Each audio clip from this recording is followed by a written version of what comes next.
Caramel and waffle. For the sixth formers... Yes. A hand lion. So in many ways, it's quite a relief to take the latex mask off for the next day's drive. Yes, and not to mention how it helps being able to see where you're going. Yeah.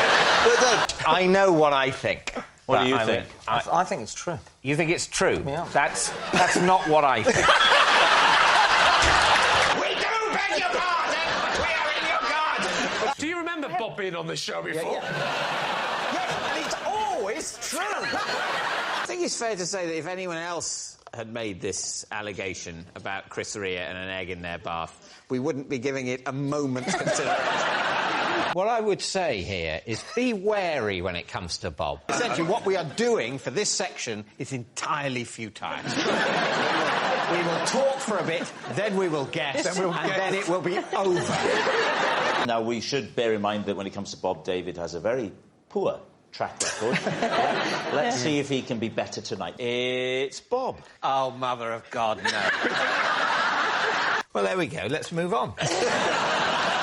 I can break an apple in half with my bare hands. David's team. What is your technique? I take it in the hands. Yes. Are your hands bare at this point? Of course they're bare. Yes.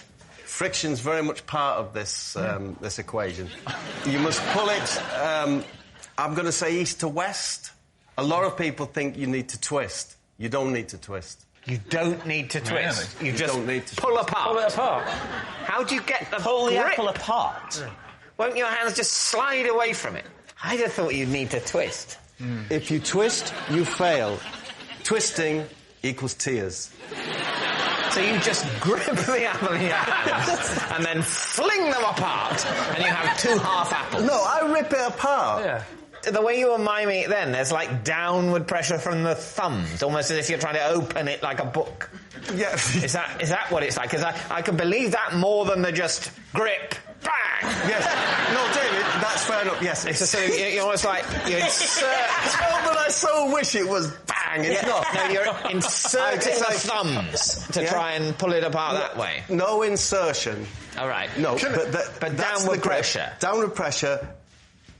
And there it is. Yeah. So where are the thumbs? Are the thumbs either side of the stalk? You know where the thumbs are, David.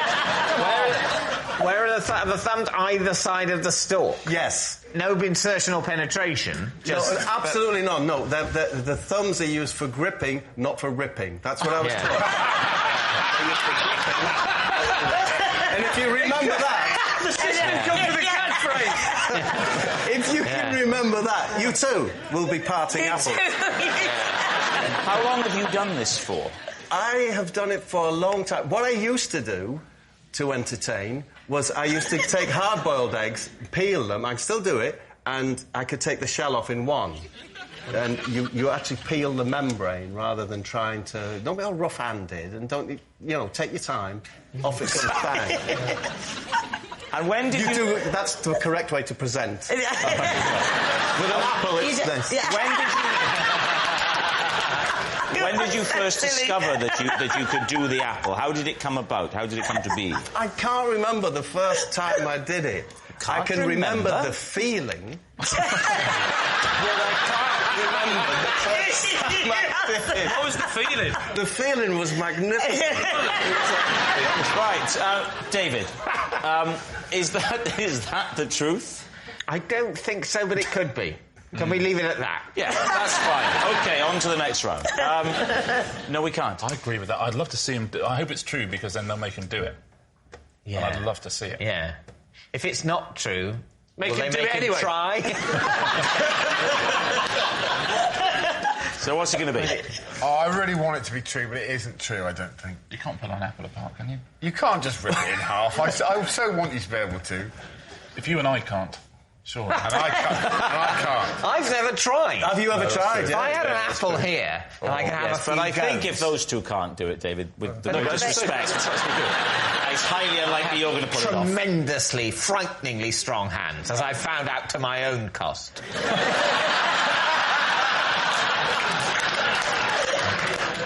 So you think it's a lie, then? I'm afraid I do, OK, yeah. well, I'll go with the Giants. You're going to say it's a lie? All right, you're saying it's a lie. Bob, were you telling the truth or were you telling a lie? I was telling the truth. Yes. Well, guess what I've got under the desk? My trusty box of apples. It's a proper apple. Ready, Yes. Bob? It's a big one. Thank you.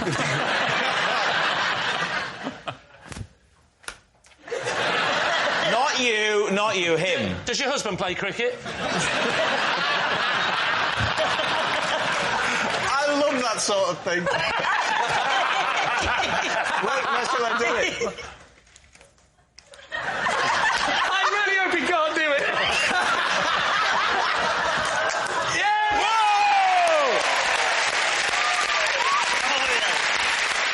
I have a didgeridoo suspended from a tree in my back garden so that when the wind blows in a particular direction, it parps soothing sounds of the Outback into my bedroom window. David's team, what do you think? Parps, soothing sounds of the Outback. Yes. What a poetic way of putting it. Thank you. Do you genuinely believe that that particular instrument makes a parp? How would you describe it, Greg? Hold it, hold it. Says here. And how soothed do you feel? Right, everyone stop parping. I get this every night in my house, please. Where is it, Bob? It's in a tree. Yeah. And you made a conscious decision to put it in the tree. Yeah. I thought you said it was hanging from a tree. What it is it's trapped in a V. I was like, is there a name for that area of a tree? Is it called the Clooney or something? It's called... What's it not to believe George Clooney's holding a didgeridoo at Madrid in his garden? Why don't you believe this? This part of your finger there is called the Clooney. Is it? So I'm assuming... I never knew That's that. why I said Clooney. I know it's the Clooney. Where it... And it's wedged there. It's wedged in the tree's V. Yes, it's wedged horizontally in the tree's V, facing southeast, which is the prevailing wind where I live. Where do you live? Not Britain. Britain. No, the prevailing wind in Britain is southwesterly. It doesn't happen every night. So tell us what this sound does for you, then. You're lying in bed at night and you had a lovely day, you're just settling down, and you hear... And then what happens to you? I'm soothed. And the mind is soothed. You know, you get things that will do the same thing to, say, your throat. Yes. It does it to the mind. What if your brain's fine? You don't want to hear that every time it's windy. You're always soothing your brain, that's what sleep is. Hence the success of the pillow. Yeah. Can I just say, though, Bob, I've been led to believe by out-of-work hippies over the years that the didgeridoo is an incredibly difficult instrument to play, and yet it would appear that all one has to do is to pass air through it. No, well, you have to position it correctly, just as you would have to over your mouth. I've done that by utilising the Clooney of the tree. You're using the Clooney of the tree as human lips. You can get any kind of noise out of a didgeridoo. The Clooney, which doesn't exist, on Bob's tree, would have to be flesh-like, because an Aboriginal doesn't just go... because it's not just wind, they use their lips. Very good point. Very good point. Just coming up this time of year, I'll admit it's a lot better. In fact, I have a wisteria that grows through the didgeridoo.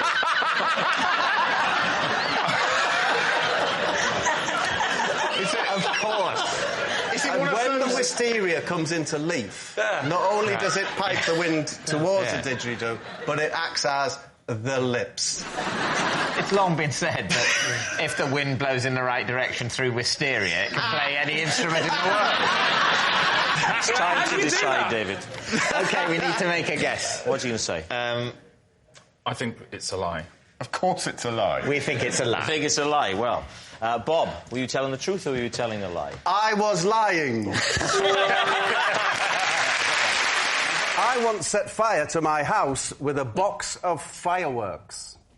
David Mitchell's team. Was this on purpose? It was done out of ignorance. What age were you? I was somewhere around about 7. I want to know where you grew up, where a 7-year-old can buy a box of fireworks. I bought them in the shop near where I lived in Middlesbrough. It was a box for 2 and 6 of standard fireworks. That was the brand. Standard brand. That sounds exciting. Standard fireworks. Yeah. A normal level of excitement will be endangered. For a bonfire night, you will forget. But it says standard, but then it's... Well, that is standard for a firework. So you're in your home, and you're 7 or 8 years old. I'm 7 and I'm on my own, yeah. On your own? Yeah, and What happens? on one of the fireworks, I think it was the sparklers, it said, not suitable for indoor use. Which, at that age, makes you think, that means they're OK. Could you just not read the word not when you were being... Did you think not was the brand? You go, oh, lovely. I love that not brand food. It's not for human consumption. I know that logic that says, well, people have obviously tried them indoors. I've discovered they're not suitable. Yeah. So therefore, I won't use them indoors because I want to live. If you look at a big firework, it won't say not suitable for indoors. It's obvious. Yeah. Right. But Well, on the not sparklers, everybody. they chose to put it on. So what happened? I lit the sparkler. The sparks went into the box of fireworks, a standard box, and set them off. And I carried the box of fireworks, now beginning to light, into the kitchen, and I threw them into the kitchen. I thought it would be more suitable. I think you're right. The kitchen, of all the rooms, is the most suitable for fireworks, isn't it? Because of the oven, the gas, the stove. There is fire naturally in the kitchen. Yeah, there's a lot of... And there's more... It's more wipe down. Yes. Less cloth. So what happened then? They went off in the What was the kitchen. sound like? Was it bing? Whee? No, these were only standard. And, I remember, as I'm sat here now, wiping the scorch marks off the floor and thinking that my mum's going to kill me. Yeah. And so I'm going to be in big trouble. Then I went back into the living room. Unbeknownst to me, I dropped one. And the living room was completely engulfed in flames. It sounds to me that if you're on your own at home at 7, your mum's pretty laid back anyway. She said, son, will you sit here and look after these fireworks? Whilst I go out to the bingo.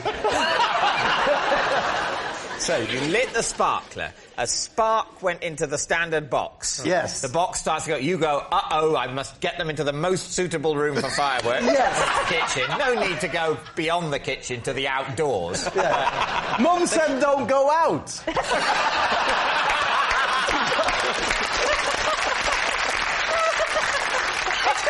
It's good to know there was at least one rule in your house.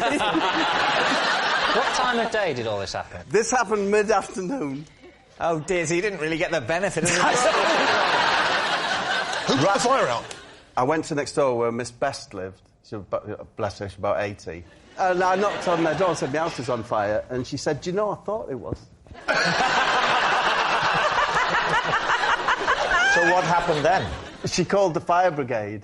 They fired their water hoses throughout the house. Yes. Ruining it. Even the rooms where there's no fire. Not ruining it. Yeah. You do know that before they put out fires, it's already ruined, don't you? Lee. You're making this house all wet. It was lovely and warm. And it's the water damage that knackers the house. Is it? Not the fire? Not the fire. If they would use their boots to put it out. Honestly, the entire house, that's it. I was in a family of 4 children, and we were homeless. Where? Come on, keep it light. No, I'm just saying. Where were all the other kids while you were alone with the fire? Why did you take 3 They children were looking out and after leave fireworks in other people's houses. So when you say you were homeless, how much of the house did the inferno claim? It's gone. Entire That's house what, the gone. whole house gone. Yeah. The whole house burnt Whole house down? burnt down. So how much did you leave in the living room? The fireworks in the kitchen have only caused a few scorches. Yeah. What did you leave in the living room? And now, don't you feel stupid for saying standard fireworks? Yeah. I tell you, really. well, I think you were stupid to light a sparkler indoors. If you don't know what you dropped in the living room, is there a chance that it's just a coincidence? No, it could be. That it might not have been your fault? That's what I said to the press. Your fault. Press? What press? Who did you speak to? Local press. Because they came to the house while it was burning? Yeah, you know, they're their hats on, trilbies, sniffing around. With those little bits of paper in the notebook? Were they called things like Scoop McLean? I believe he was called Ron Waffle. Sorry, Ron Waffle? It was either him, the other ace reporter on the Gazette was John Caramel. It was one of them two. Caramel and Waffle. Honestly. The question is whether you think Bob has been telling the truth. Well, I thought it seemed very plausible until we heard about caramel and waffle.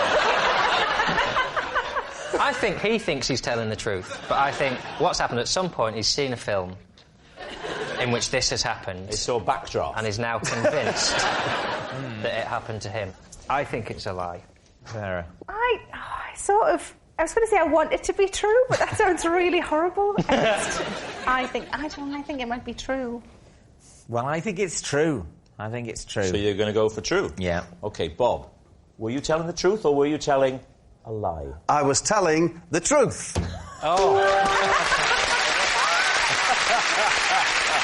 Our next round is called This Is My, where we bring on a mystery guest who has a close connection to one of our panellists. Now, this week, each of Lee's team will claim it's them that has the genuine connection to the guest, and it's up to David's team to spot who's telling the truth. So please welcome this week's special guest, Keith.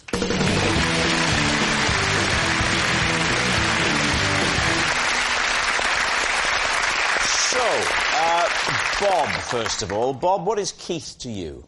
This is Keith. He's my oldest friend, and when we were at school together, we hid a dictaphone in the classroom ceiling to confuse our teacher. David Harewood? This is my old teacher, Keith.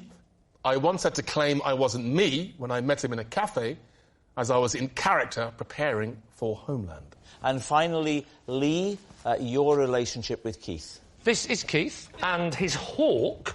Yes. Yeah, I'll admit, David, it's a difficult start. Well, go with it. Yeah. This is Keith, and his hawk was supposed to land on my arm at a village fete, but instead stole the wig from the man next to me and flew off into a tree. So there we are. It's Bob's classroom prankster, it's David's blanked buddy, or it's Lee's hawk handler. David's team, where do you start? So, yes, David, he was a teacher at your school? Very briefly. What, a whole lesson? I mean, I don't know if... I would see him. But he didn't teach you? No, not teach me. He was someone who hung around a school, and he was... Charitably, you assumed he was a teacher. But if he was at the school a short period of time, how did you even recognise him in the cafe? Oh, I knew it was him. He walked into the cafe and he said, "Hi, David," and basically I blanked him. It was literally the month before I went to America when I was doing Homeland, and I'd just been to see my dialect coach. He basically said I have to stay in my American voice. So Could you not have explained that to him in your American voice? I'm sorry, buddy, but I'm doing a wall here.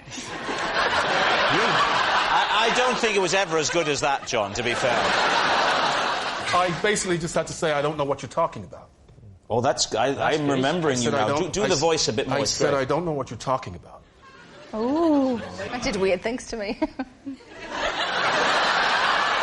So your dialect coach said, you're in this role, you need to stay in this character. Yeah. Now the lesson's over, let's go to a very public place. Yeah.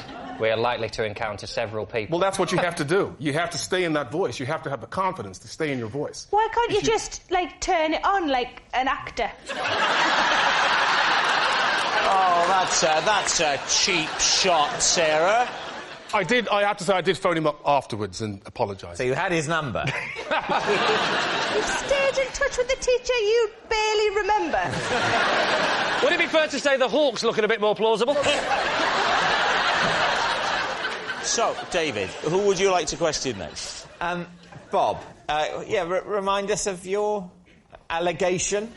When we were at school together, we hid a dictaphone machine in the ceiling tiles to interrupt the lesson. So not to record, but to play stuff? Yeah. What sort of stuff? Well, it was important to keep a gap at the beginning, so we let it run for about 15 minutes. And then there was the noise of a fly.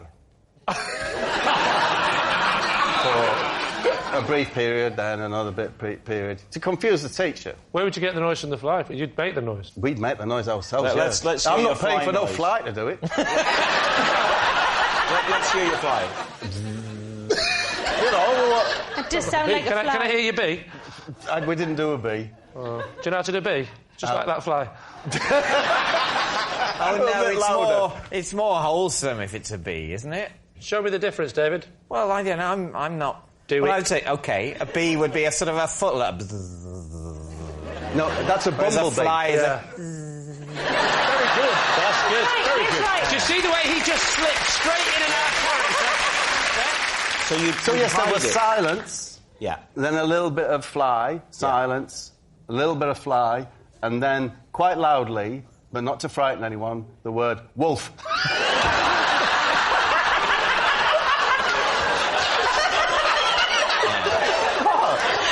Then more silence. Yeah? Oh, Bit more silence. Then yeah. Speedway Stadium.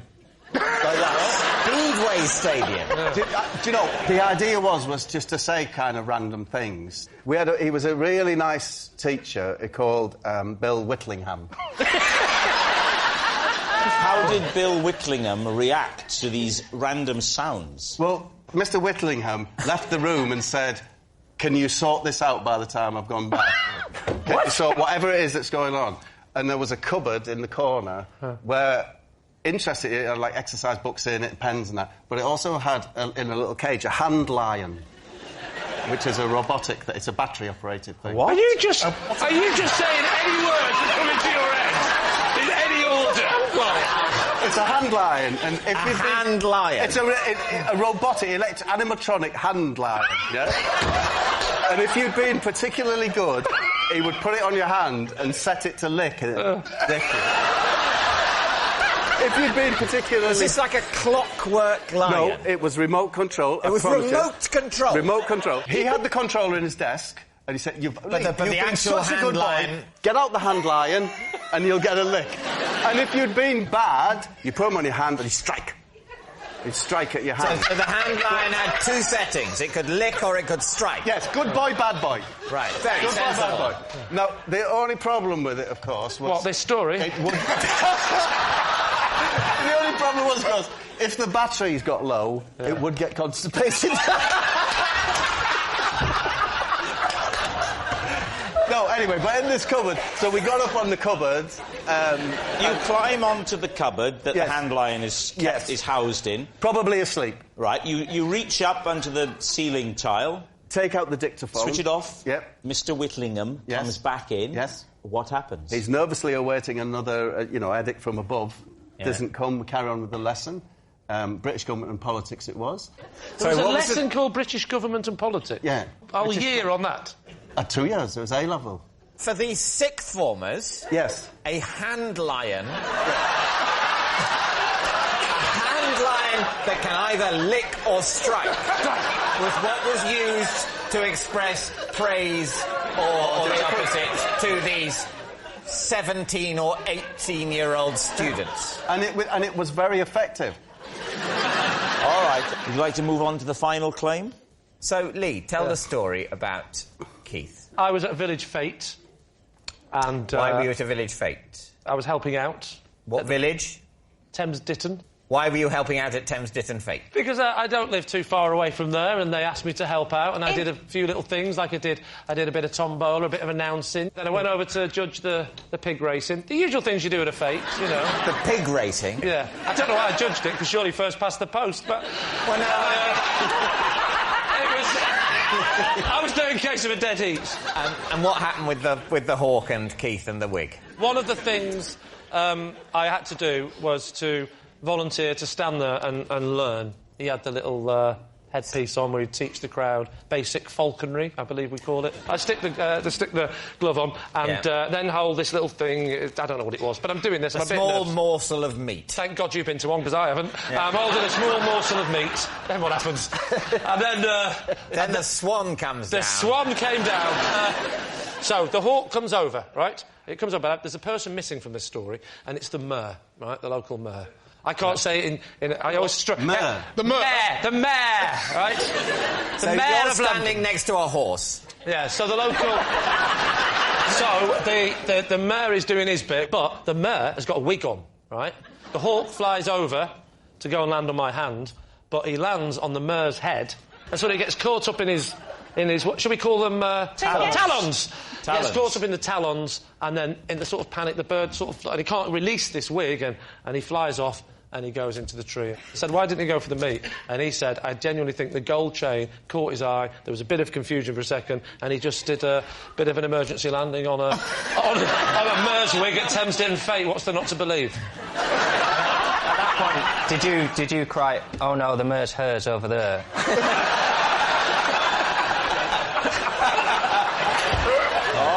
So David's team is Keith, Bob's classroom prankster, David's blanked buddy, or Lee's hawk handler. I was believing Bob until the fact that he was 18 and the hand lion. I'm leaning towards David. I think I'm leaning towards David. I think it's Bob, and I think he panicked because he knew we were onto him, so he went on a ridiculous riff about a hand lion to throw us off the scent. I'll go Bob, but I've been wrong before. Tara? I'm going to go David. We'll go David. You're saying David? Mm-hmm. Keith, please reveal your true identity. My name's Keith, and Bob and I recorded voices and hid the dictaphone in the ceiling.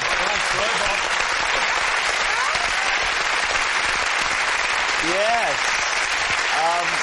Keith is Bob's classroom prankster. I would never have believed all that stuff about a hand line was completely true. Thanks very much, Keith. Thank you. The police once ordered me to leave town, unspecified, because I was frightening the locals. David's team, what do you think? Could you give us some context, Bob? I'll give you the name of the town. It was Castle Douglas. Ah, where is that? It's southwest Scotland. And why were you in Castle Douglas? Was it a tour or something? No, it was a long time ago. I was only 17, 18, that kind of age. And a numerical age, that kind. Yeah. Rather than iron or bronze. That's a different kind of age. I was with two friends trying to get as close to the Gulf Stream as I possibly could. What? What do you mean you wanted to get close to the Gulf Stream? It seemed such an appealing, far-off, miraculous thing, this hot stream of water so near us, that it was hard to believe in it just from the textbooks. But it's not like a spa. It's a massive flow within the ocean. Yeah, but you can't see it. Well, if you're at the Logan Botanical Gardens... Well, there's a lovely view of the Gulf Stream. No, but you can see the effects of the Gulf Stream. You know, it's like a tropical gardens, and so in that way you sense the influence of the Gulf Stream. Well, no, it's extraordinary. I know all teenagers are absolutely mad on the Gulf Stream. They can't get enough of it, and it's... And flowers. But that was one reason amongst many. But the police of Castle Douglas don't mind the teenagers who'll flock there to admire the effect of the Gulf Stream. So what was it that you did that put their noses out of joint? We scared the locals, apparently, because we were wearing very grotesque masks. Why were you wearing masks? If you're going to gardens, why would you wear a mask? Ah, well, here's the thing. That's a perfect question. Yeah. Just before you answer it, have a minute. we were travelling in a Morris Minor, and we were sleeping in the car. There was three of us. There's me mate Harry Harriman and Steve. Steve Seaverman. No, Steve, by the way. He was... He was called Steve, by the way. He was. He was. Steve, by the way, as in incidentally? Yes. Anyway, we had these... You're wearing these masks? We're wearing these grotesque... Why are we wearing these masks? We're wearing these masks because we didn't have anywhere to sleep and we were sleeping in the car. Right. They'd been given us by Harry Harriman's mum, yeah, to keep us warm at night because of the heat generator. What, grotesque latex masks? Yes. They were just old men's masks, but they were to keep us warm.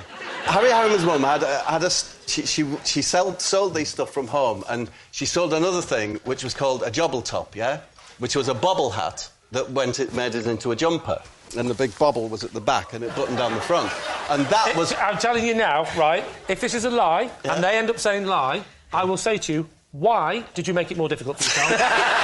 by mentioning the joggle top or whatever it was called. Because I'm imagining my sleeping arrangements and think, yes, we had the latex masks on and these giant, like, what they're called jobble tops. Right, okay. So, if you're wearing a sleeping mask and you're scaring the locals, like, normally the locals would be in bed when you're going to sleep and it's dark and you're in your car and you got a scary mask on, you know. No, we were just... on our daytime drive from Dundee to Castle Douglas... With masks on. As we went past Keep people, your faces warm. we were staring at them with our scary masks. Why did you not remove... Because I would say, from my experience of sleeping all night in a classic car in a latex mask and a jobble top, you get quite clammy. And so in many ways, it's quite a relief to take the latex mask off for the next day's drive. Yes, and not to mention how it helps being able to see where you're going. Yeah. But then, no, of course, we take the mask off in the morning, but then round about midday, you wanted to put it back on. Yeah. At what point did the police get involved? Didn't the police get involved? We parked up in Castle Douglas, right next to a shop, because we wanted to get one of their famous Scotch pies. As we came out of the shop, I was grabbed by a policeman, and it was a sergeant, by the way. Sergeant, by the way? So that's how you got away with it, because you said, don't worry, that's me dad. Maybe it was. I'm a sergeant, by the way. I think, Daddy! So the sergeant... By the way. He took me to the police station, and... So he arrested you? Yes, taken and put in a room, and then the sergeant and a plainclothes detective came in. Plainclothes detective? Oh, yeah. What? CID have now got involved. And then they said, you're going to have to wait here. We've sent for a specialist from Edinburgh. and then, as we sat there, it came in and said, right, what's with the funny faces? They said, what's with the funny faces? So what did you say? Well, we explained what had happened, that we had these funny faces, that we slept in them, and that we're terribly sorry to have caused any offence. So presumably then they released you? Sergeant, by the way, followed us till we were out of the city limits. So that's my story. It's quite a holiday. What do you think? I know what I think. What do you think? I think it's true. You think it's true? Yeah. That's not what I think. Cian, what do you think? I'm going to go untrue. OK, Cian's going untrue. Adil's going true. David? My initial reaction is it's a lie. Let's say it's a lie. You're saying it's a lie? Yeah. Bob Mortimer. Yes? Was that story true? Or was it a lie? It was true. No faith in me twice now! For 5 days, I pushed my cat around in a pram because it had sprained 3 of its ankles. David's team. OK, the two key questions here. How did it sprain 3 of its ankles, and why was it necessary for it to be so mobile during its recovery period? OK, I'll address those. One of my children, my eldest boy, didn't throw a tyre at it, but threw a car tyre, and it hit the cat. He threw the tyre recreationally, and the cat got in the way. How did one ankle survive? Luckily, he was scratching his head at the time. OK, so the tyre hits the cat. Yes. 75% of the cat's ankles are, did you say sprained? Well, they were bruised. and we were told that he mustn't walk. So you were told he mustn't walk, but he needed still to travel. Of course he did, yes. It was my younger boy's buggy we put him in. Right. Because you could strap him in. You could strap the cat into the buggy? Yeah. How did you strap the cat into the buggy? Using the straps, and the only journey he had to make was to the litter tray. So we just used to take him from the front room round to the litter tray. Strap him in. And strap him in. Tip him in. Why didn't you just carry him? No, because he had these bandages round his legs, but he would insist on trying to walk, which we knew would make his ankles worse. You couldn't stop him walking, but he would consent to be strapped into a buggy. It's not really. When it comes to pets, it's not really a matter of consent, David. Never use the phrase, when it comes to pets, it's not a matter of consent. You can get into all sorts of problems with that. Tell us more about this cat. What was its name? Its name was Goodmonson. It was a... What? Never ask Bob the name of anything in the story, and we learned nothing. His name's Goodmonson. Goodmonson. Monson as in the word monsoon with an O missing. Yes. Right. Goodmonson. His name's Goodmonson. He's a tabby oriental. Why Goodmonson? Why? My youngest son named him Goodmonson. All right. David, what are you thinking? What do you think? Oh, he's lying. You think he's lying? Yep, lying. You think he's... Well, this is a superb moment. I have unanimity from the team, so let's say... Saying it's a lie. We'll say it's a lie. Bob Goodmonson, truth or lie? I am telling a lie. Oh, superb! We got a point! We got a point! As a teenager, I used to terrorise my neighbourhood with a game I invented called Theft and Shrubbery. What were the rules of Theft and Shrubbery?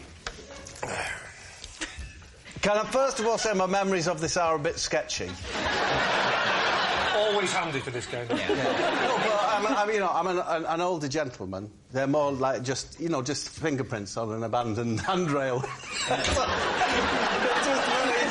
Even while you poetically describe the ageing process, another part of your brain is inventing the rules of a fictional game. Theft and Shrubbery. Yeah. It's a game that I played in my youth, in my teens, on the Lakes Estate in Middlesbrough. I would probably be 14 or 15. I hope that's all the information you need.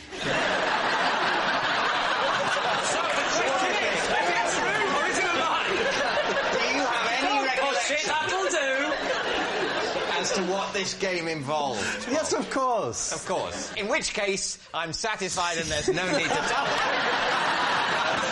What were the rules?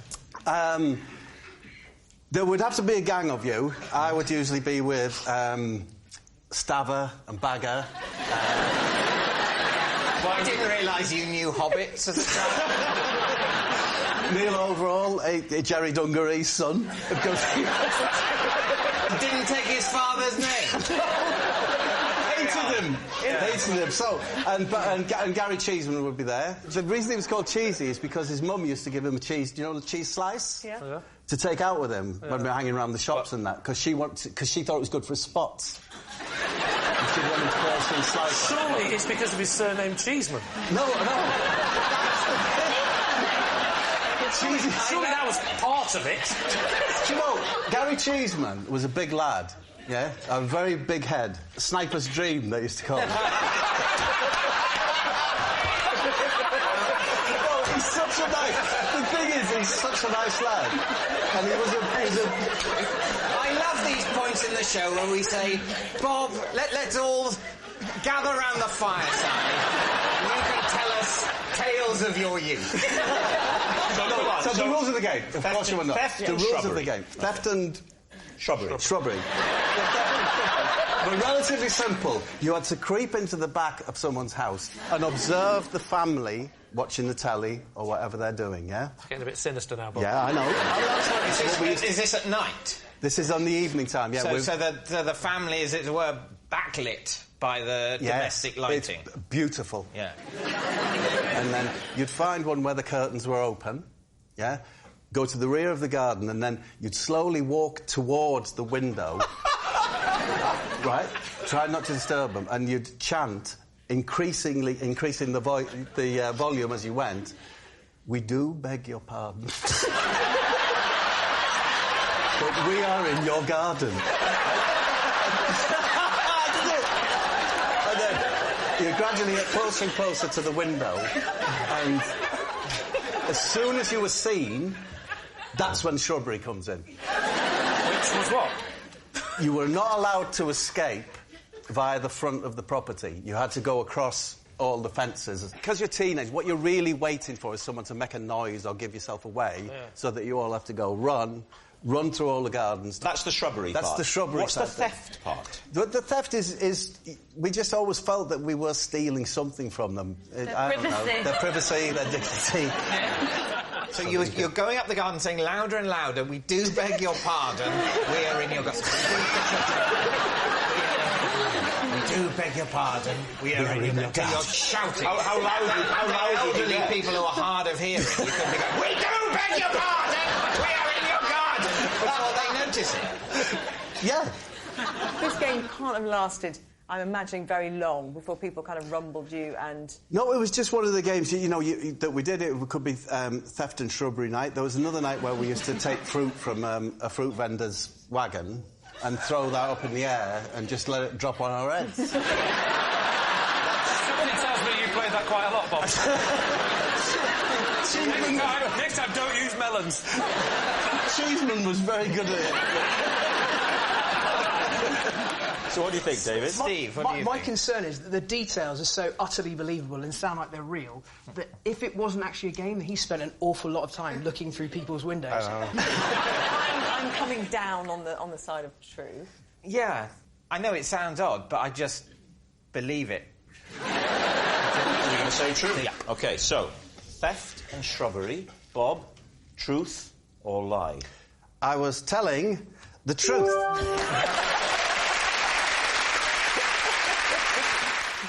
I have a possession. Ah, there's a box. Take the item out of the box. That's it. Pop it there, and then read the card thus. This is the cushion that I used to carry my pet owl around on. I would have brought the owl, but he escaped last week. David's team, what do you think? What kind of an owl was it? Oh, yeah. Tawny. Yeah. Tawny's perch on branches. Yeah. So how did you get it to perch on a big, flat, soft cushion? Oh, Steve, it's so good to have you here.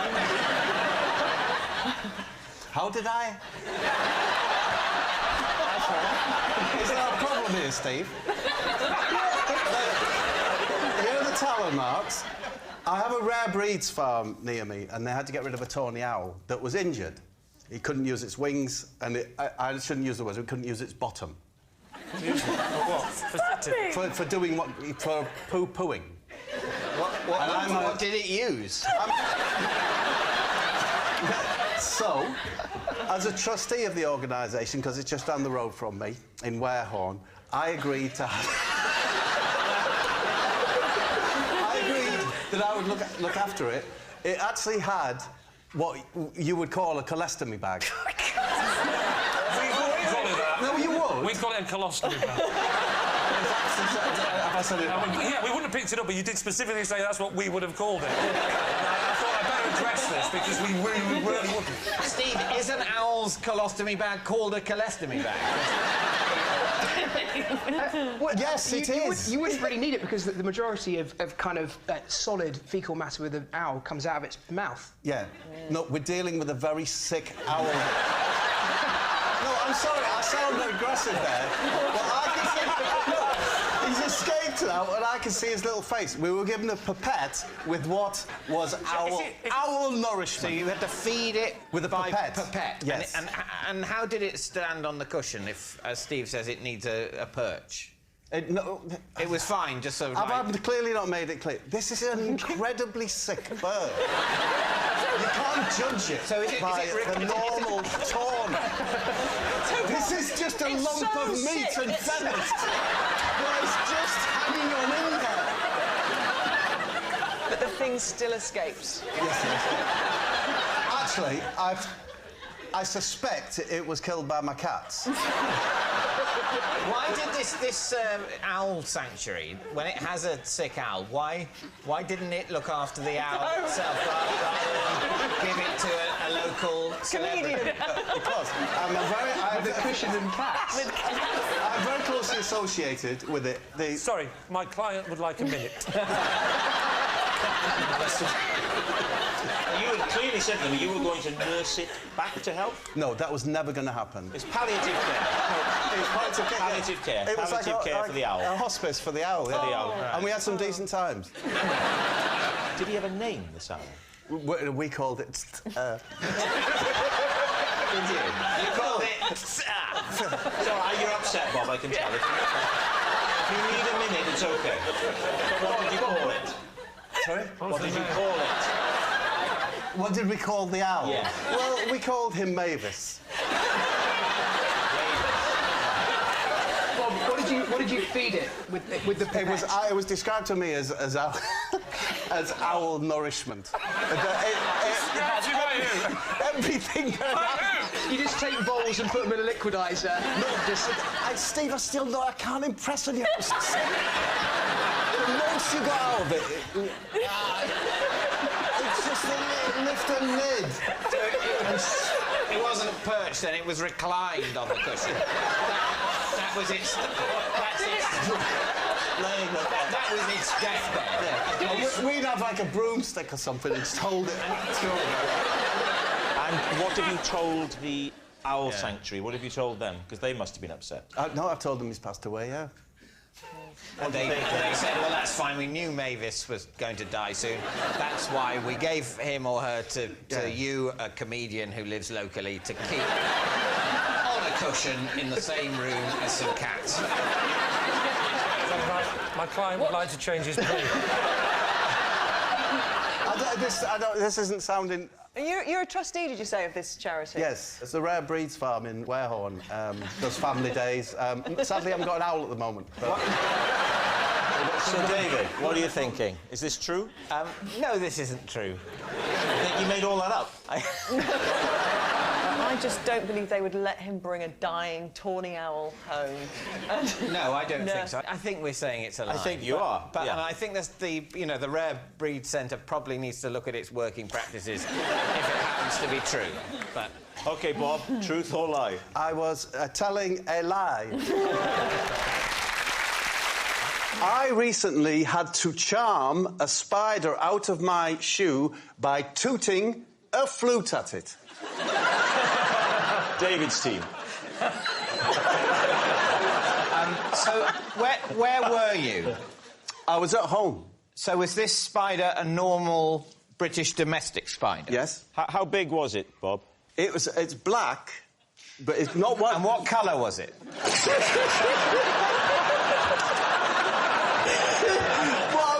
It's not the ones that have got a little body and big, long legs. Sorry, it wasn't the type with a small body and long legs? No. What type was it? Well, you can work the rest out yourself, surely. Yeah. Big body, small legs. Yeah. Was this a gerbil? No, that's a bird. If we were doing a gerbil, I'd have used a lute. Honestly. It's actually just a very everyday situation. My wife doesn't like spiders, very scared of them, and it's kind of my job to get rid of spiders. I don't like them either. I'm not going to use my hands or whatever. No, you wouldn't. Can you mime the blow moment? Don't fall for this. Sorry? He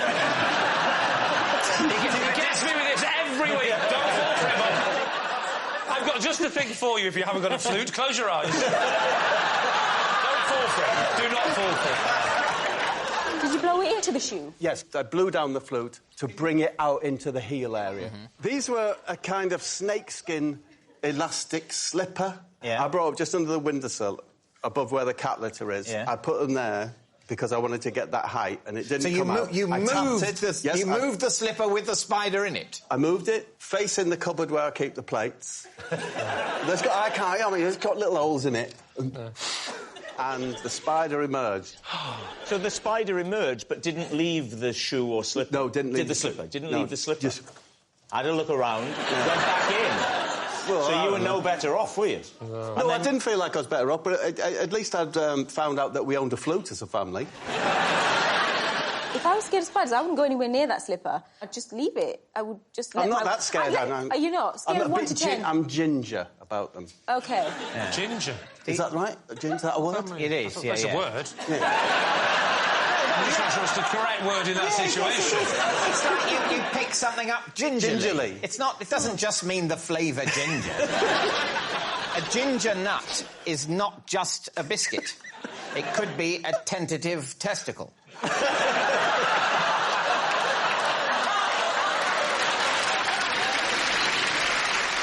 Do you now know who the flute belongs to? Yes, of course, it was my son's flute. Your son, is he a flautist? No. We hoped he would be, but he could never find the flute.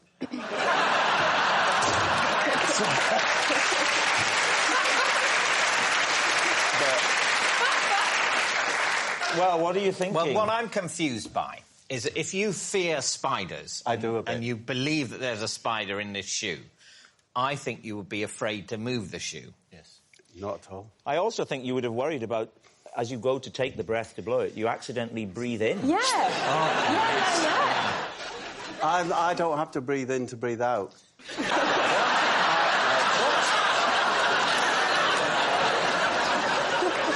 Michael, which way are you leaning? It sounds too much like the surreal world of Bob Mortimer to be actually the truth. I think it's a lie.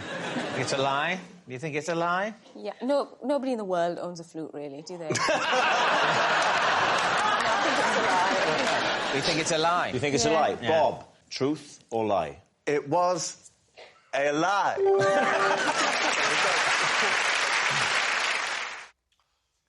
For the past 15 years, I have performed my own dentistry. David's team. So... give us a big grin. It could be true. I know, you're implying I'm a bad dentist.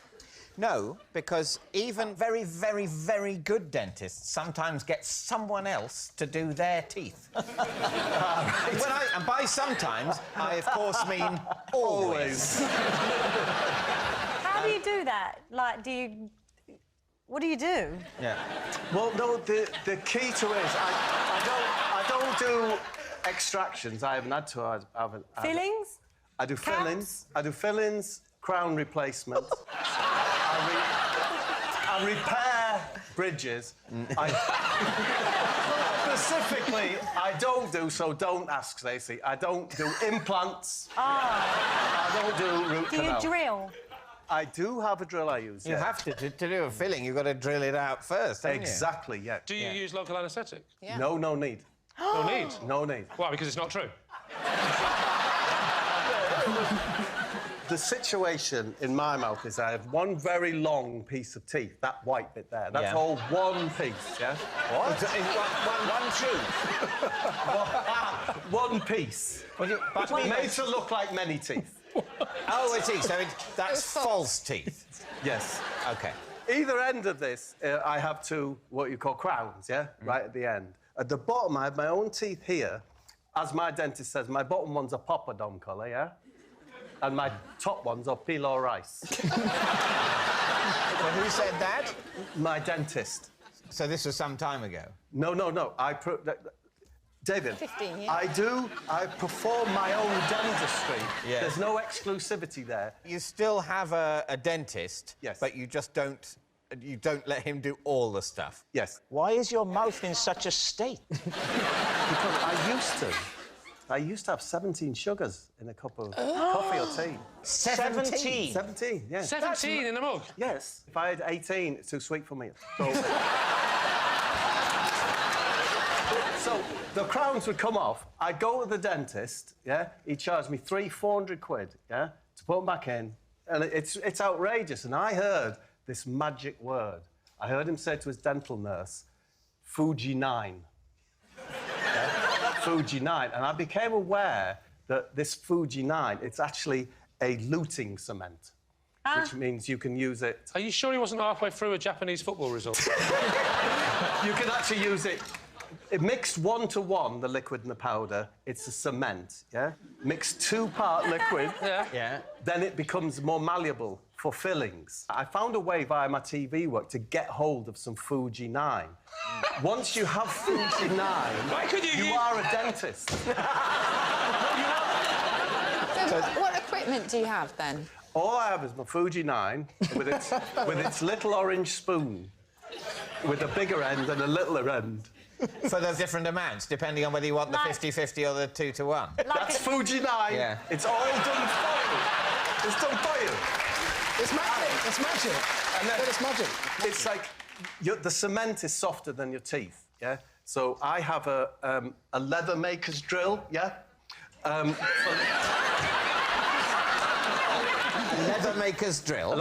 Yes, a leather maker's drill because that has sanding fitments to grind it down. You got to check your bite after you fix the crown. If you get it a bit wonky, your bite won't be right. So you have to file the Fuji down. Oh, that bite's nice now. That's nice. Okay, but yes, the other thing you've got to check after doing your own dentistry is your mental health. Do you not need one of those special lights? Kitchen island. I've got a kitchen island. It's nice to have a kitchen island, isn't it? Yeah. And it has a big... It's the only place with a big light over it. So I got... My son has a PlayStation seat that's very low back, like that. So PlayStation seat? Yeah, it's a gamer's seat. And I put that on the kitchen... Island. On the kitchen island. You put it on the island. Yeah. So you're up high on the island. Yes, because then that puts the lamp about there. And so you're in a PlayStation gamer's seat. Yes. Balancing on... What's the surface of the kitchen island? Do you know, I think it's corian. It's very nice. Corian was originally what was used for autopsy surfaces. Again, so... Are you doing your own autopsies at home as well? Oh, what to say? Bob, the dog's dead. Bring it in. Bring it in. So, if I was to say this, the hardest thing is somewhere to hold the mirror. I think the hardest thing is to sell the story, Bob. I have the most curved Indian instrument called a samashi or something. And if I put it next to me on my gaming thing, the curve of it, it's like a flute thing. The curve of it goes there, and I can put my mirror there like that. Got the light there, game thing. Sorry, you hang the mirror on the end of a curvaceous Indian musical instrument. Yes. But this is very specific. So what's it going to be? There's a lot of detail. Yeah. If he was trying to make this story plausible, why would he say the way I set up the mirror is that I tie it to the end of an Indian musical instrument? Do you remember Bob being on this show before? Yes, and it's always true. It's true about the masks in Castle Douglas. It was true about him being able to tear an apple apart with his bare hands. It was true about the game in the gardens. Well, look, whether or not it's true, and we don't know yet, don't try it at home. I Do you ever do extractions, Bob? I've never done an extraction. Because I genuinely had an extraction yesterday, look. I see it out there. Oh, they've not used Fuji.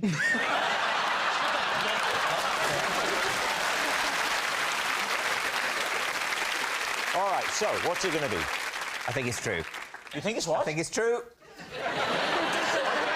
So, Bob, is it the truth or is it a lie? It is true. Our next round is called This Is My, where we bring on a mystery guest who has a close connection to one of our panellists. This week, each of Lee's team will claim it's them that has the genuine connection to the guest, and it's up to David's team to spot who's telling the truth. So please welcome this week's special guest, Jonathan.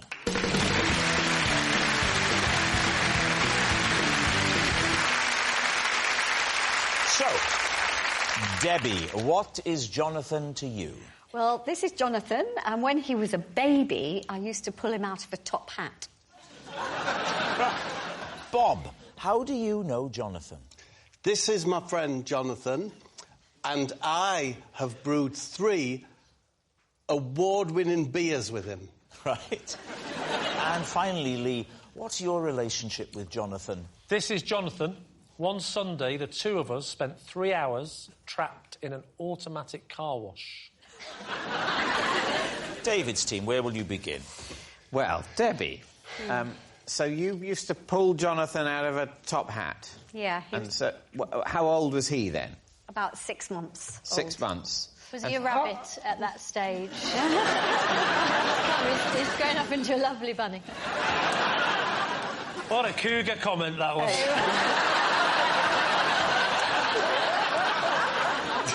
He's going for it, though. Look, he's aflame with desire. Look at him. He's got the right hairstyle to be pulled out of a top hat. So, where did this happen? This was in a summer season Where? in Bournemouth. Debbie, how big was the top hat then? It was a prop top hat, so it was a bit bigger than a normal one. But, you know, babies aren't very big. He was only about this big. 6 months, not very big. Yeah. And so... And was he the son of someone else in the summer season? Or No, was he one of the was- Chuckle Brothers' offspring or something? No, it was a feature in the show, and we had different babies on different nights. You know, they were like in rotation, and they came from an agency. So, who would bring Jonathan to the theatre? His mother. His mother? Yeah. And what would happen to him? I mean, I don't want you to give away the magic trick too much, but where was he stowed up to the moment where he's pulled out of the top hat? I can't tell you because I'm a member of the Magic Circle and I can't give That the is a secrets really away. handy thing for this game. I like it. Can you come on every week? Well, don't give anything away, Debbie, but talk us through the trick. There was a pretend rabbit. And then Paul would lift this big top hat from underneath and tipped it forward. And that's when I would come over as the assistant and take Jonathan out and say, and here's the rabbit's turned into a real live baby. And the audience And went, I'd be like boo, we hate babies. No, they How long did they have to wait to be revealed? Not very long. It wasn't a very long trick. So they were only briefly on stage before the They were only briefly reveal in terrifying darkness alone. Which they are in a cot when they go to sleep at night. And indeed in a womb. Yeah. I mean, that is the ultimate trick, isn't it? Now, who would you like to question next? Yeah. Bob, remind us what it was that you've said. How do you know Jonathan?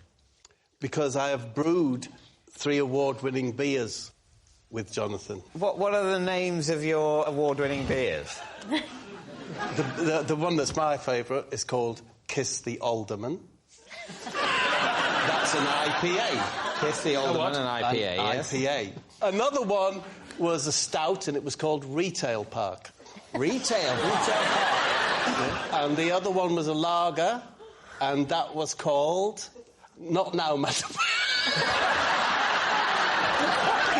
It seems funny now. That's why we used it. Not Now, Madam Lager. Kiss the Alderman, Retail Park. Can I just say, he's written these down, so I hope you can remember them. How long did you two work together for? About 2 years ago, I was in a field, Dion, collecting some mud to go and bury at home in my garden. And along came Jonathan, or J-Keg, as I call him. And he said, I recognise you off the telly, you're that Ray Mears, is what he said. And we got chatting, and he said, do you like beer? I said, I like beer. He said, would you like to brew some beer? And quick. I said, yes, I would, rather urgently, actually. I've run out! And he's got a brewery, JPEG. Yeah. It's a lean-to next to a barn, right next to the field where I was. It's quite big, actually. It might be a lean 3 or a lean 3. So I went in this marvellous little brewery that I'm imagining, and we mashed. Well, part of the process is mashing. Right. You put a load of water in the cylinder, and you have to stir the malt barley. Yeah. And I did that bit of it. And I thought, I adore this. Is there any way that I could see this process through, and we could call this beer Kiss the Alderman? What is the Alderman? He's an unelected council official. Say, for example, let's focus in on Bolton. So if Bolton had a large Chinese community, but there was no representatives, councillors, they would say, would you like to informally nominate one of your Chinese community, and they will become an alderman, and they will sit on the council and be able to represent... Right. No, that makes sense. So we've definitely covered what happens to the Chinese community in Bolton. However, back to the beer story. Yeah, so... and that was Kiss the Alderman.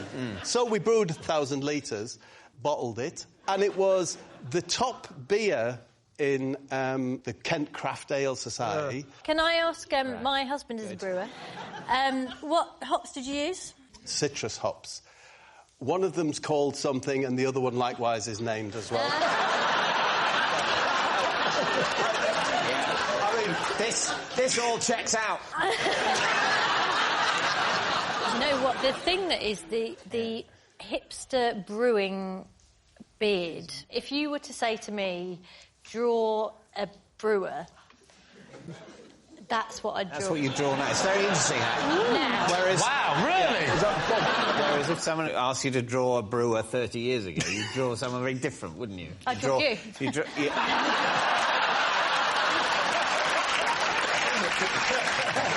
Now, what about Lee? Lee, remind us of your claim. This is Jonathan. One Sunday, the two of us got trapped for 3 hours in an automatic car wash. Where was it? Where was the car wash? It was just outside the car. Near where I live in southwest London. Whose car was it? Who's driving? It was my car. And was Jonathan in your car with you? Correct. He was the passenger. Why? How do you know Because Jonathan? we can't both drive.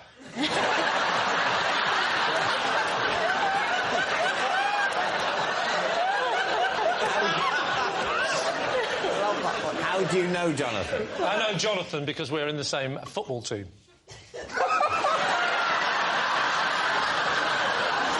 What is it, a bring your granddad team? So you were you driving back from football? Driving to football. Driving to football. Washing your car on the way to football. Oh, I'm looking forward to the game, young Jonathan. I really can't wait. But tell you what, let's wash the car first, so that when we arrive, everybody says, oh, Lee's doing well. You drove into the car wash, and what happened?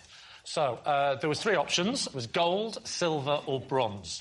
And obviously, being from the north of England, I was looking for a lesser metal than all 3. But it stopped at bronze.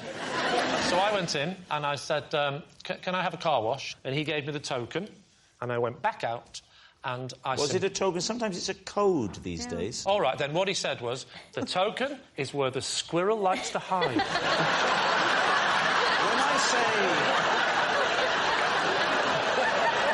When I say code, I don't mean riddle. I mean a series of numbers that you put into a keypad. On this occasion, it wasn't. You put the token in the slot. Yes. You advance into the car wash. The weird things start going. Yeah, so the big brush at the front that goes over your bonnet, that came towards us. Yeah. And then the side ones came. It was the side ones that caused the main issue. They got to the door, stopped, and just kept doing that. And we couldn't open the doors. And it did not stop for 3 hours. I know, it sounds unbelievable. What? Why don't you climb over into the back seat and get out one of the rear doors? Because it's a 2-door car. And I'm assuming this happened before the invention of the mobile phone. No, that was not true. It was during the invention of the mobile phone. During it? During the invention. No, in fact, do you know what we did? We were so stuck, didn't know what to do for 3 hours, we decided to invent the mobile phone. No, it was... his phone was in his sports bag in the boot. Where was your phone? My phone was with me. Why didn't you use your phone? Because the battery had gone. How did you eventually get out? I absolutely screamed and screamed, and this stranger passing by saw a big button on the thing that said, emergency stop. So he pressed the button, and it stopped. And when it stopped, it reset itself back to how it should be. We opened the door, and I went in. And he went, you're back again. I said, yes, that's about my car. So what's up? I said, tell you what's up. The doors are phenomenally clean. All right. We need an answer. So, David's team. Is Jonathan Debbie's magic mate? Bob's brewing buddy or Lee's car wash companion? I can't believe Lee's story is the kind of story I would have to invent to tell my husband if I'd been in a car with Jonathan for 3 hours.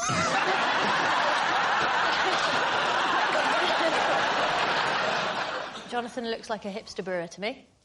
What do you think? I think it's Bob. I think they're mates and they've done some brewing together, yeah. Yeah, OK, You think Bob met him in a field while collecting mud? He said, come and have a look at my brewery. Yes, yes. And we're going to call our beer Kiss My Alderman. It's not Kiss My Alderman. It's Kiss the Alderman. I'm so sorry. If it's true, I'm sorry. Rob, you can immediately appreciate why Kiss the Alderman is much more marketable than Kiss My Alderman. I certainly call mine the Alderman. But very popular with the Chinese community.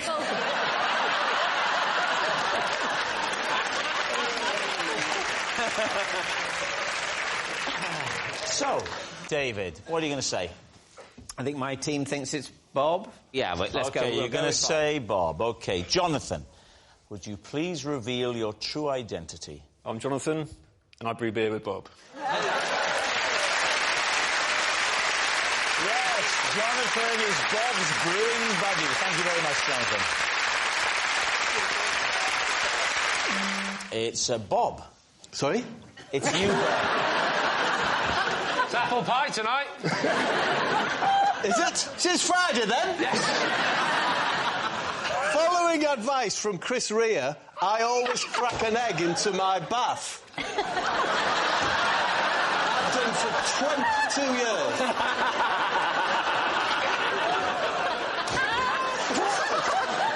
We should say for any of the younger viewers, some of my fans, who Chris Rea was a very popular singer. When did Chris Rea give you this advice, and in what context? I was making a single for Middlesbrough Football Club's FA Cup appearance called Let's Dance, which I did with Chris Rea. And after we'd completed the recording, he popped me into the bath, and there was an egg.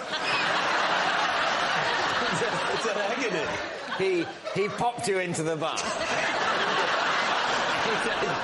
It's been a long day, you must be very tired. Yeah. I'll just pop you into the bath. Yeah. So where was this bath? Was it at the recording studio? It's on a little island in the middle of the Thames. It's as Rare's recording studio is. So you've been recording, presumably, in a room without a bath? Absolutely, yeah. And then you finish the recording, everyone's very happy with the track. Yep. And he says, Bob, you look tired. Maybe your joints are aching. This way. No, it's not exactly like that. It says, that's it, Bob. I think we've got that leg. That's your bedroom, that's your bath. I've popped an egg in there for you. Is he Geordie? Yeah. He's like where I'm from, Middlesbrough. Right. But he's much more Middlesbrough than me, like. And why would he put an egg in your bath? What was the thinking behind it? I've never found out.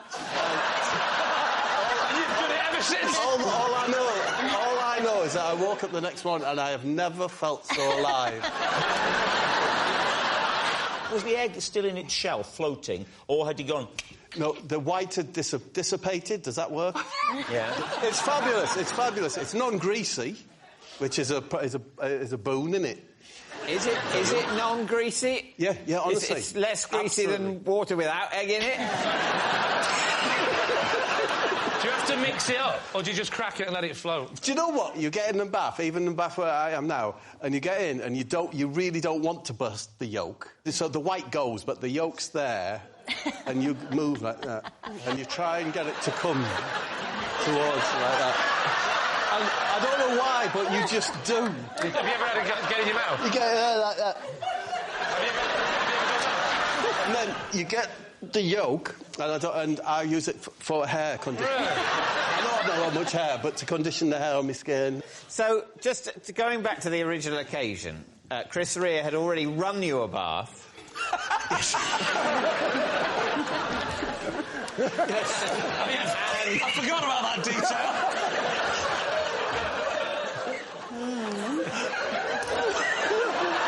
I know, but if you knew cracked an egg into it. Chris, it's just so Chris. Yeah. Do you know, the other thing is a couple of weeks later, he sent me a gold doily. Right. To dry yourself off. But so, I'm just saying, these things are just so Chris. Do you think that the way Bob describes what happened to the egg white, is that... He says it just dissipates. Is that If your bath plausible? is hot, then you're going to have a poached white. I'd have thought the white would turn white. And Well, there'd be bits of white. How hot is your bath? Your bath is hot enough that an egg could poach Well, I you. don't know.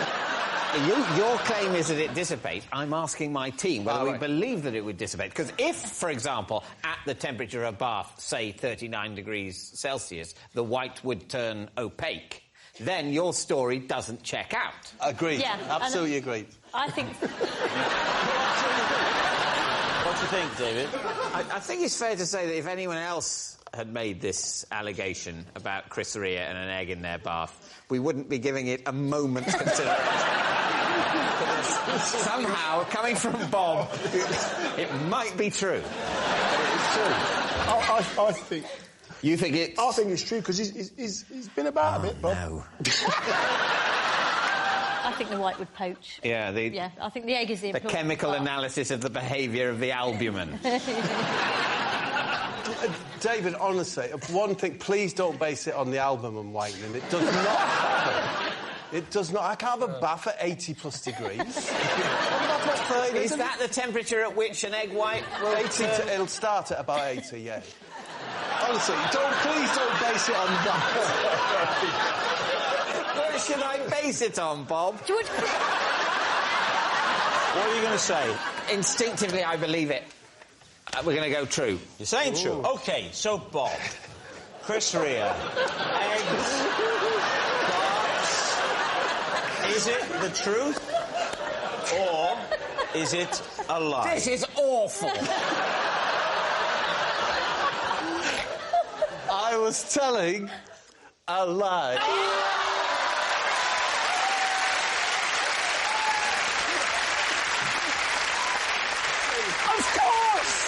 Of course it's a lie!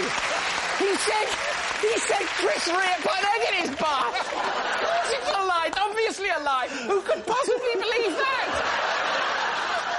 My first taste of fame was when the local newspaper dubbed me the Cockroach King. David's team. What was the newspaper? My local. It was called the South London Press. So, are you from South London? I was in the lead-up to the headline, The Cockroach King. Why were you in the public eye doing what? I was a solicitor at the time, and I sued the local authority. Because of cockroach infestations in the council houses. Yes! That's what I did. And of course, it was that kind of style in court that won the day. We settled outside of court, actually. But I had to change the names because these are real legal proceedings that we're talking about. Right. Well, why does the fact that it's real legal proceedings mean you have to change the names? Because I don't think it's fair to say that, let's say she's called Barbara Lighthouse. Lived in the horror of cockroach infestation. Were you representing Barbara Lighthouse? I was, yes. She'd engaged your services? She's engaged my services. I visited her property. Must have been ages to get to the top.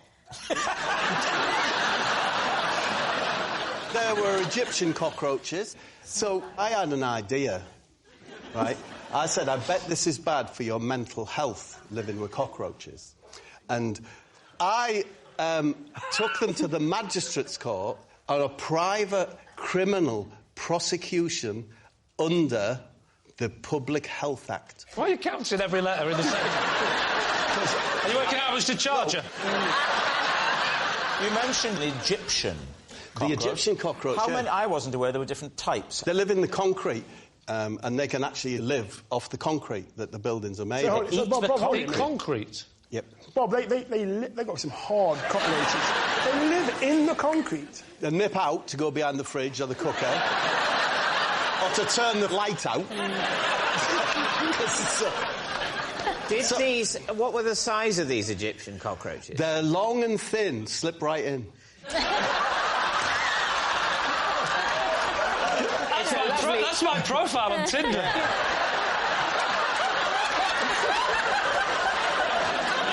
It is odd the Cockroach King would suggest a champion of the cockroach rather than an opponent. Or in fact, their leader. Yes. Did you lead the cockroaches away like the Pied Piper?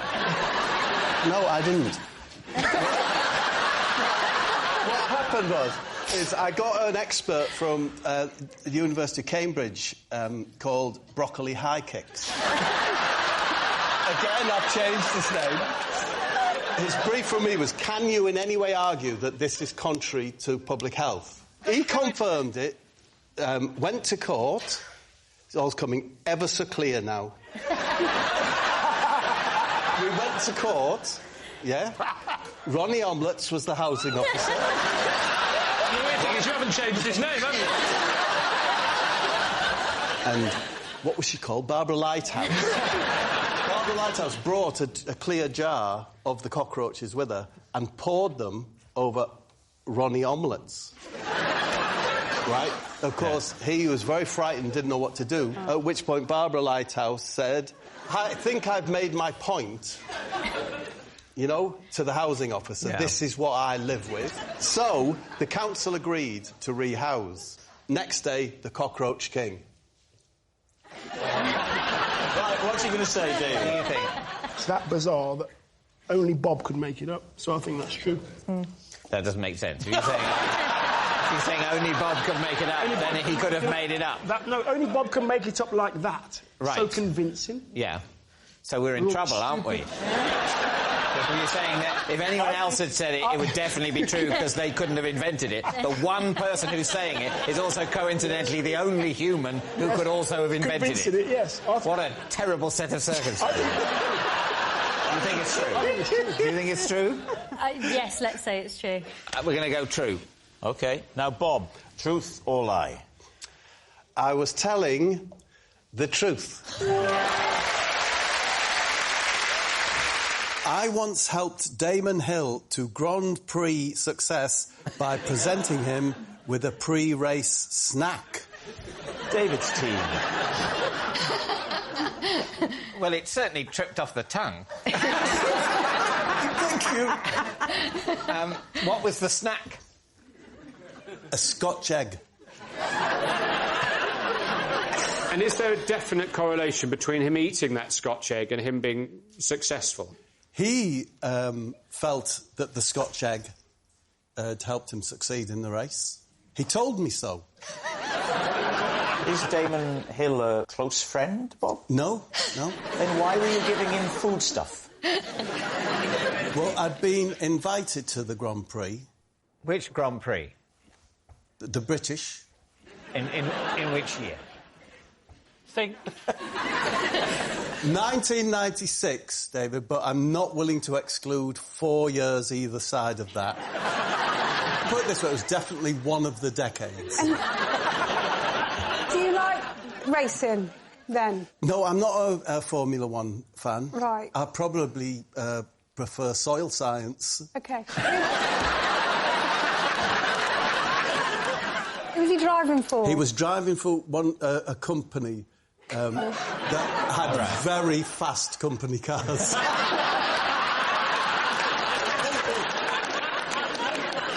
So, why were you permitted access to a major racing driver? Because his manager, Shane Tobacco...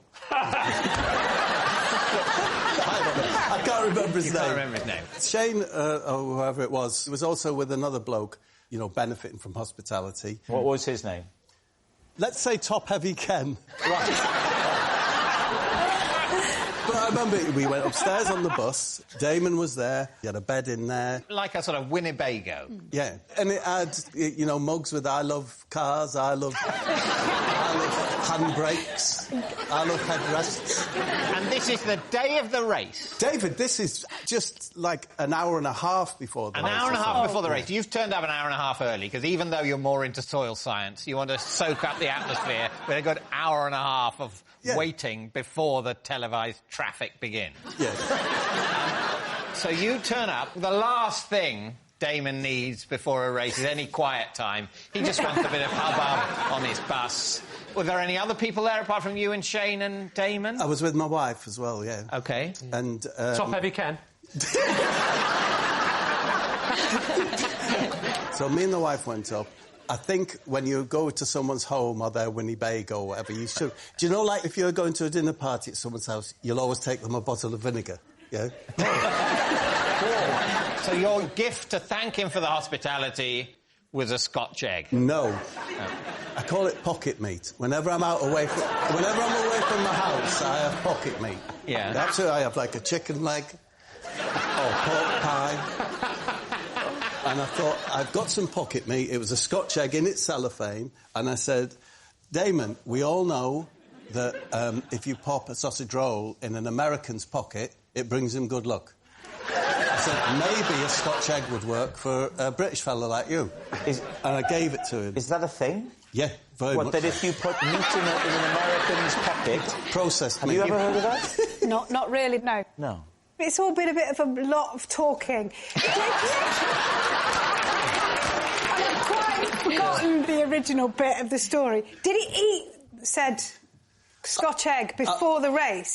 I'll never know, Samantha, but after the race, he said that he took the Scotch egg round with him. He swore he did. In the car? I don't know whether he put it in the glove box on the passenger seat. Whether he ate it. But, Rob, you're not claiming that he ate the egg. All I'll say is that when I was watching, when Damon went past, in his tailwind, a person next to me said, Damon's tailwind smelt really meggy, which of course is meat and egg. Meat and egg. So what are we thinking, Sam? Do you know what? Sometimes stories are so mad that they've got to be true. What I would say here is be wary when it comes to Bob. Oh, OK. Do you remember, David, that I think it was the last time Bob was with us, he told us Chris Rea told him to put an egg into his bath. I can't even remember. Was that true? No. But you believed it was true? Yes. Miles, what are you thinking? Well, I think that you're sort of somewhat cynically using this as an opportunity to tout your kind of charms. And you're hoping to kind of drum up work, and then your agent's going to get lots of phone calls saying, oh, would Bob Mortimer be able to sort of slip Gareth Bale a pasty and stuff like this? I think it's a lie. You think it's a lie? But you think it's true? I'm on the fence. Oh, dear. This is a horrible situation. I don't know. My instinct is it's a lie. You're saying lie? OK, yeah. Bob Mortimer. A lucky Scotch egg for Damon Hill at the British Grand Prix. Truth or lie? I was telling the truth. He's done it again. It is an impossible situation. One egg thing's true, the other egg thing... How can I have disbelieved the wrong egg thing? So obviously what they'd make up some random thing about an egg and a long-departed 90s celebrity. Is he dead? He's not... No, he's not dead. He's just... You never hear from him. What does Damon Hill do now? He's probably into soil science. Right. On a dark winter's night, I once broke into the garden of the local witch's house and was shocked by what I found there. David, Steve. OK, at what point... There's a lot of questions, isn't it? At what point in your life did this happen? I'm going to guess somewhere between when I was 11 and 13. 12? I'm going to say 12. And you say the local witch's house. What do you mean by that? I mean, this is a very distant memory now. OK. It was the house, not very far from me, where all the kids said that the witch lived. And who did live there? I don't know their name. Right. I'll call them Mary Candles. It had hedges at the front, you know, it's like uncut hedges, a front gate covered with hedging, and it said on the front gate, it said simply the words, "No thanks." No, really? So that's quite creepy, isn't it? Can I ask you a question? You started that with saying you were shocked by what you saw there. Yeah. Yes. Shocked by what I found there. So what did you find there? I'm not comfortable with telling you that just yet. Sorry, I'm not. This is going so far, it's got to be a lie, isn't it? Let me just say, it does not have to be a lie. Whatever he says, however absurd, it could still be true. However plausible, it could still be a lie. Essentially, what we are doing for this section is entirely futile. We will talk for a bit, then we will guess, and then it will be over.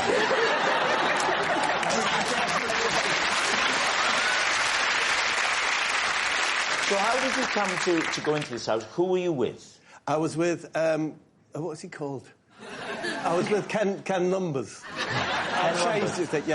Yeah. Ronnie Calculator's son.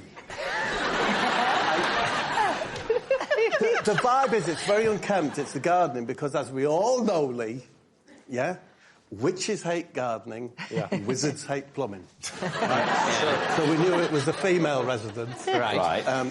So you've never seen Mary Candles, but you're only speculating it must be a witch rather than a wizard because it was an unkempt garden with no sign of deficient plumbing.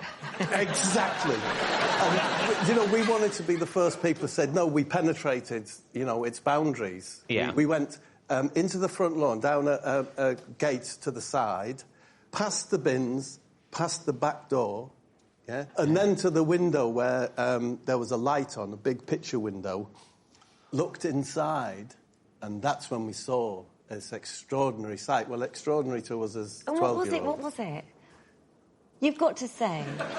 It was a tiny, tiny horse. And I'm not saying it was watching television, that was all that was in the room. It was a tiny horse and a television on. I did get in the house. You got in the house? Yes, Mrs. Candles came out. Right. Yes, and she said to me, "You're one of the Mortimer boys, aren't you?" Were you? Yeah. So Ken said. And she said, "Would you like to come in and see the horse?" And she took us in, and it stank of paraffin. It was hot. That's horse? Hot. No, the house... I thought about the horse stunk of paraffin. The horse did stink, actually. Did he? Yeah. Of? Meat, hot meat. As we were looking at the horse, I always remember this, she came in, and she had a toilet seat in her hand. And she said, "If I gave you some money, do you think you could get rid of this for me?"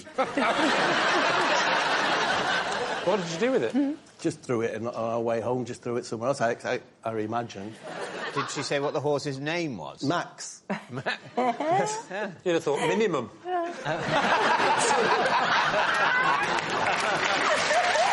right, well, now, Suggs, what are you thinking about this? I mean, you know, it's so preposterous, but David's flung me by saying this is the way he carries on anyway. Oh, Yeah, same. I mean, but no, I'm saying lie, of course. You say it's a lie. It was when you said the horse smelt like hot meat. Well, do you remember the detail of the paraffin heaters? Yes. Oh, yes. We're talking 40, maybe 50 degrees there with those old...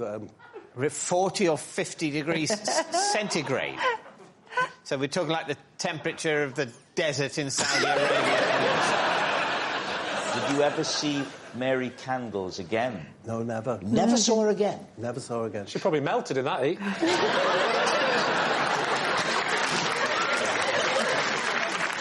All right, what are you going to say then, David? Do we think lie? I think it's a lie. I think it's a lie.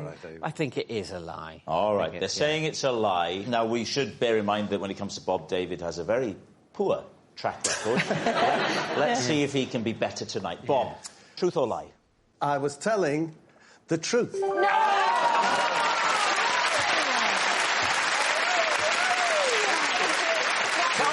I've put a toaster on my bedside table, and the last thing I do at night is pop 2 slices of bread in it, ready for the morning. Right, so you put the bread in the toaster, but you don't put the toast down. No. That would be crazy. So in the Unless you're using it as an alarm clock for a 3-minute nap. So in the morning, do you wake naturally or do you have an alarm? I have an alarm, but I tend to wake up before the alarm goes off. It's one of the reasons I do it, because at the heart of it is to not wake other people up in the house. Oh, right, OK. So in the morning, you wake up before the alarm. What do you do then? I turn on my tea's made. Right. There we go. Is a tea's made in the toaster on the same bedside table? No, as the alarm clock? No, the tea's made is just tucked round the other side. So you wake up, you reach round the bedside table onto the tea's made that's on the floor, is it? And it's just there. Why are you not just going downstairs to do it? Because all my children, and there are a lot of them, sleep downstairs. Now, what about eating the toast? We haven't put the toast down yet. He's turned the switch on the tea's made by reaching round rather uncomfortably, so he doesn't have to get out of bed. That's acting. You go... OK, it's there. OK, done that. Yeah. What do you do then? I sit on the bed. Yeah. Like this. Yeah. And cry.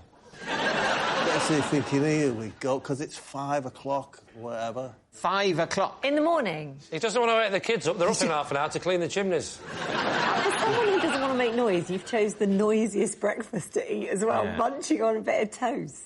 No, my wife's OK. It's just all these children. You just can't. As soon as if you were to go downstairs, as soon as you set foot on the lower floor, the hundreds of children would wake up, and you'd never get to the kitchen through there because they'll be thronging. All of them hungry. David raises an interesting point. How many? You've said a lot of children. How many are down there? I'm not willing to say.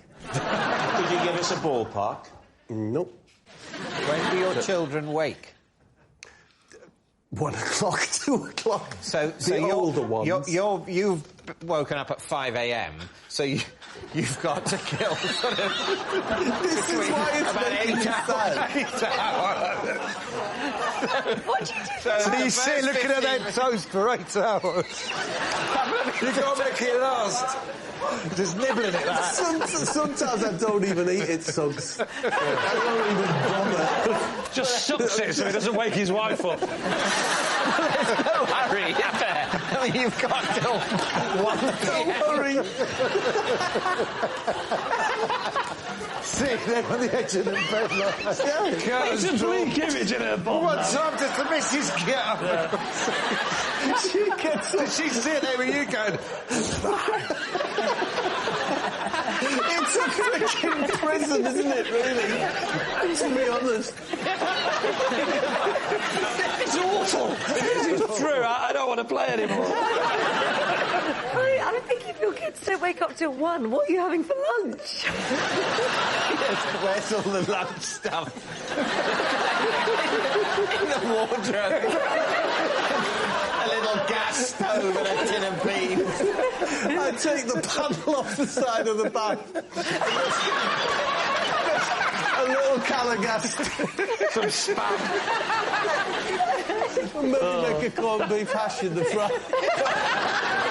Right, what are you going to say? I'm leaning towards that this is the truth. You see the madness. This is how the madness takes you. This is what he does. This is what he does. He plays with your mind. And even if we're wrong, all we know is tomorrow we can wake up and go down to our kitchens, whereas he's got to wake up. We win a life.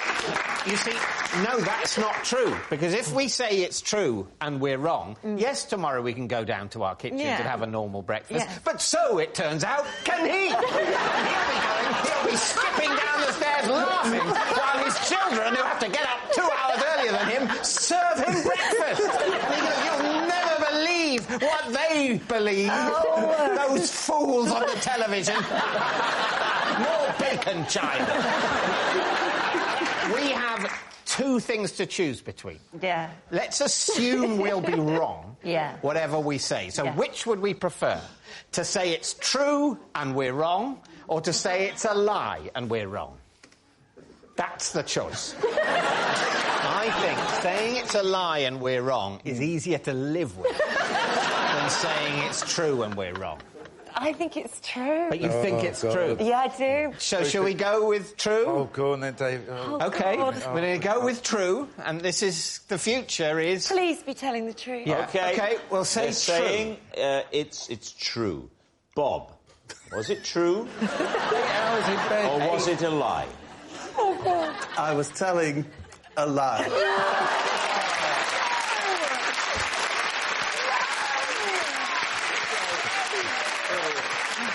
Yes, it's a lie. Bob doesn't keep a toaster by his bed. Oh, my God, Bob, you're... That noise signals is it the time end? is up. So soon? It's Bob. Oh, mother of God, no.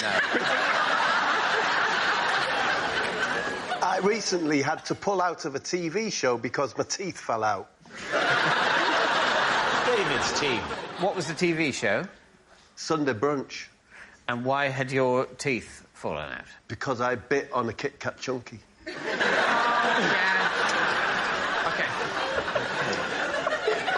I may need you to take... I'll take the reins. Lead counsel on this. OK, so, Bob, for many years, a Kit Kat chunky was my favourite chocolate because of the lack of suction. Now, you bite into a Curly Whirly, you ain't never getting those teeth back, right? But when you say the lack of suction, what in God's name do you mean? What I'm saying here, if you bite into a Curly Whirly, it engulfs your tooth and it ain't letting go. But it's not suction, is it? It is suction because it creates a vacuum of ooze.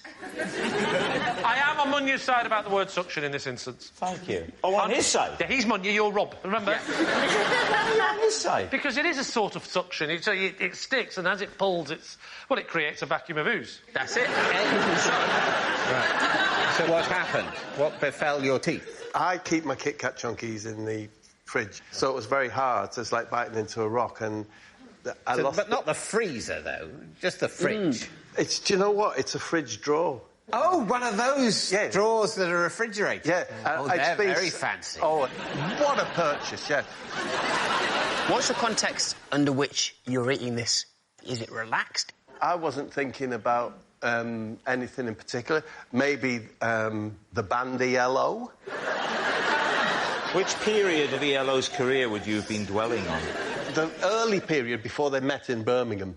Before they met? Yes, before so they met. weren't even a band? No. What are you going to do with your life? I don't know, maybe make stock cubes. Maybe we should start a band. But you said you were on Sunday brunch, or did I imagine that? No, I had to cancel my... Oh, you cancelled Sunday brunch? I lost everyone. What? You bit into it with abandon. Yeah. You lost, what, 4 top teeth?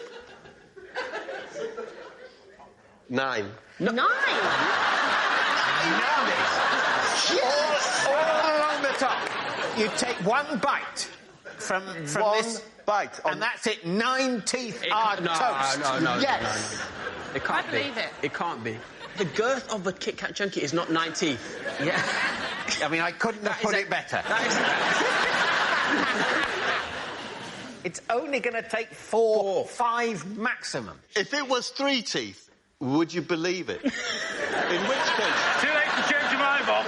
Yes. I would. You believe it was 3? Yes. You want to think around that. Why? Because it might help you to decide whether it's true or false. No. David. The mind games. OK, David, it's time to decide, truth or lie. What do you think? OK, I did think it was the truth, just because of everything that's happened. Yeah, but now I think the amount of teeth... Yeah, but here's the thing, right? Imagine it's a lie. Yeah. I'm going to bring you down to my hell. But why would he go for 9? Wouldn't he go for a more believable number if he was making it up? That's true. He would have gone for 2. So why would he say 9 unless it's true? Yeah. I can see through Bob, and I know this is a lie. It's up to you, but I'm telling the truth. It's a What do lie, you think? David. It's Do you think it's true? Yeah, but it It's a doesn't lie, say David. 9 You think teeth it's on lie? the card, though. It just says teeth. It just says teeth. He could be trying to be like... David, Stay it's off. just a game. It's true. I think it's true. No, David. No, I don't. I think it's a lie. It's a lie. It's a lie. You think it's a lie? We're going a lie. I don't know what I think. All right, but I'm saying it's a lie. Bob, they think it's a lie.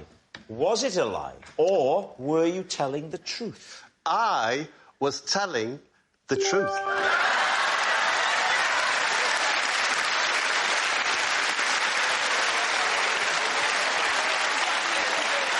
Yes, it's true. Now, Bob did have to pull out a Sunday brunch when his teeth fell out, and we've got a picture. Take a look at this. I once upset a lot of people after I was hired to film a wedding. Something I'd entirely forgotten. David's team. Who hired you to film their wedding? A very good friend of mine who saw something in me. He was called Dr. King. All right. And he had an act. He was a comedian. It was his stage name. Oh, right, yeah. And he had little toy rabbits, little furry rabbits on the end of string, about 10 of them. And he would tell a joke. I bought my granddad a snowboard for Christmas. He's been going downhill ever since. And then swing the rabbits. Right. Someone married this man. Did I say he was married? Well, you did say it was his wedding. You asked me who asked me to film a wedding. OK, I think I asked you who asked you to film their wedding. Well, in that case, I apologise. I've behaved very badly. OK, Dr. King commissioned you to film someone else's wedding? Yes. OK. I found myself living with him. What? And he was a professional gambler. He made his living betting on the horses. Right. He would only make a few bets a year. It could be as little as 5. He also did videos of weddings. And you lived with him? I lived with him, yeah. He drank 5 pints of milk a day. Wow, that's a lot of milk. Isn't it a lot of milk? Wow. I'll tell you what's interesting. Nothing to do with the story. His girlfriend was one of the Teletubbies. Which one? The green one. And you said he would only make about 5 bets a year. How do you make enough money from that? Big bets. Is that his girlfriend's name? There you go. So, obviously, that's true. So, he ran a business videoing weddings and similar events. Yes, and one Saturday, I was asked to go along and be one of the 2 cameras. So I went to this wedding, and he said, go down the front and get the bride coming in. You mean filmer? Filmer, yeah. All right. Kidnapper. And you said this angered a lot of people. No, that didn't anger anyone. What you do is, in those days, is you didn't edit videos, you just gave them all the footage. I go home back to the flat to transfer the little cassettes that are in the VCR onto a VHS. Onto a VHS. So what happens then? I did what I was meant to do. Yes. Handed it over to the family. The next morning, there was a knock on the door, like the police. Yeah. Bang, bang, bang. And it was the father of the bride. Oh, no, what had you done? What was the footage? Exactly. Oh, no. Because the VHS that I gave to the family was a recording of a horse race. So when they turned it on to show the family, it went, and they're off! Because you had recorded the wrong thing? I know I'd taken the wrong VHS, which was one of This ties in! Because it was one of Kingley's horse racing. But you've transferred it from the small cassette that goes in the camera to a VHS. Yes. And then just picked up a different VHS. I mean, it's a long time ago. My memory's fleeting, a bit like a mouse's tear on a hot griddle. Did you still have the right VHS in the flat? Because that could have resolved matters quite quickly. Absolutely did. But he did say to us, you've behaved very badly and you should be ashamed of yourselves. The thing is, the story is absolute nonsense. Like, it's ridiculous. No, well, no, actually, when you get into it, That's what I'm the saying. milk and rabbits aside, it's just Bob took the wrong VHS. Yes. As you imagine I once mixed up 2 VHSs, we'd think that was plausible, wouldn't we? Yeah. Yeah. Well, there we go. Let's move on. So do you think Bob's been telling you the truth? I don't want to talk on that subject. You happy to go true? Yeah. Me gut's saying lie, but... You think lie, you think true. Yeah. We're going to say true. We're going to say true, and then I've just got some things to do. So that's fine. You can let me know at some point. You're 100% on this? Just, I've said what I've said. Oh. That's your decision. You're saying it's true. I'm just trying to, there's a bigger picture. It's a troubled world out there. I think I'm going to address that. And we'll live with the consequences. Absolutely. OK, they say it's true.